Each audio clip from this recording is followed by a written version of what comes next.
Russian forces launched new attacks on Avdiivka and Lyman in east. But Ukrainian defenders held line in 86th week of war.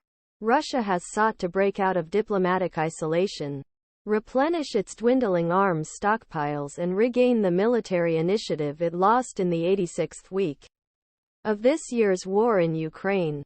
Russian President Vladimir Putin met with Chinese leader Xi Jinping to celebrate the 10th anniversary of China's Belt and Road Initiative, which aims to develop railway, road and port infrastructure across Eurasia, facilitate the export of Chinese goods. Xi is one of Putin's few allies.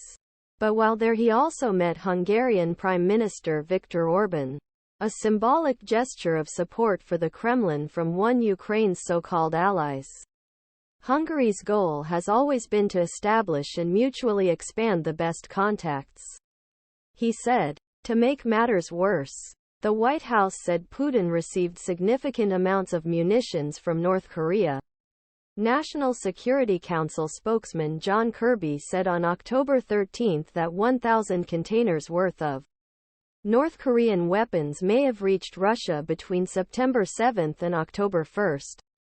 The Washington Post's analysis was that the shipments began earlier, following high-level meetings between Russian and North Korean officials in mid-August, and that the shipments were larger than Kirby suggested. Satellites published by the Washington Post on October 16 suggested that 2 Russian ships had successfully transported cargo from the North Korean Free Trade Zone Razanport to Russia's Dunaj port several times since August. North Korea reportedly produces 122 mm Grad rockets and 122 mm artillery shells. He said Pyongyang wanted fighter jets, surface-to-air missiles, armored vehicles and ballistic missile production equipment from Russia, and there was evidence that Russian containers were flowing towards Pyongyang. Putin and North Korean leader Kim Jong-un have been courting each other for some time. Putin met with Kim at the Vostochny Komsodrome in Russia's Far East on September 13. Kim is reportedly interested in Russian satellite technology and has vowed to side with Russia in the fight against imperialism. North Korea failed to launch a spy satellite in May and August due to flight problems with the second and third stages. Russian Foreign Minister Sergei Lavrov came to Pyongyang on October 18 in preparation for Putin's visit. The 2015 ban on the transfer of such technologies expired on October 18.